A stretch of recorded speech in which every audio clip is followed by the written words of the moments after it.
ನಿಗೂಢ ರೀತಿಯಲ್ಲಿ ಮಹಿಳೆಯೊಬ್ಬರು ನಾಪತ್ತೆಯಾಗಿದ್ರು. ಇದೀಗ ಈ ಪ್ರಕರಣಕ್ಕೆ ಒಂದು ಬಿಗ್ ಟ್ವಿಸ್ಟ್ ಸಿಕ್ಕಿದ್ದು, ಅಕ್ರಮ ಸಂಬಂಧಕ್ಕಾಗಿ ಮಹಿಳೆ ಖತರ್ನಾಕ್ ಪ್ಲಾನ್ ಮಾಡಿದ್ದಾರೆ ಎಂದು ಗೊತ್ತಾಗಿದೆ.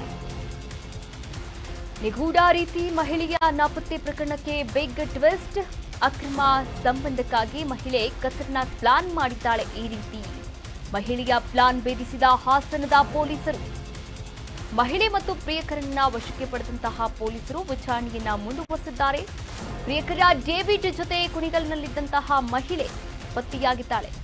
ಖತರ್ನಾಕ್ ಲೇಡಿ ಪ್ರಿಯಾಂಕಾಳಿಂದ 29 ವರ್ಷದ ಮಹಿಳೆ ಪ್ಲಾನ್ ಮಾಡಿರುವಂಥದ್ದು. ಮೈ ಮೇಲೆ ಧರಿಸಿದ್ದಂತಹ ಒಡವೆಗಾಗಿ ಕಿಡ್ನಾಪ್ ಮಾಡಿದ್ದಾರೆ ಎನ್ನುವಂತಹ ಕಥೆಯನ್ನ ಸೃಷ್ಟಿ ಮಾಡಲಾಗಿತ್ತು.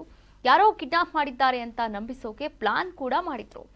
ಬಟ್ಟೆ, ಚಪ್ಪಲಿ, ಬ್ಯಾಗ್ ಎಲ್ಲವನ್ನ ಕೂಡ ಬಿಸಾಡಿದ್ರು. ಕಲ್ಕೆರೆ ಗ್ರಾಮದ ಬಳಿ ಬಿಸಾಕಿ ಹೋಗಿದ್ದಂತಹ ಕಿಲಾಡಿ ಒಡವೆಗಳೊಂದಿಗೆ ಡೇವಿಡ್ ಜೊತೆ ಪರಾರಿಗೆ ಪ್ಲಾನ್ ಕೂಡ ಮಾಡಿಕೊಂಡಿದ್ಲಂತೆ. ಇನ್ನು ಡೇವಿಡ್ ಮೂಲತಃ ಉತ್ತರ ಪ್ರದೇಶದವನಾಗಿದ್ದಾನೆ. ಕೊನೆಗೂ ಕೂಡ ಹಾಸನದ ಪೊಲೀಸರು ಈ ಒಂದು ಪ್ರಕರಣವನ್ನ ಭೇದಿಸಿದ್ದಾರೆ. ಮಹಿಳೆ ಎಲ್ಲಿದ್ದಾಳೆ ಅನ್ನೋದನ್ನ ಕೂಡ ನಾವು ಪತ್ತೆ ಮಾಡಿರುವಂಥದ್ದು.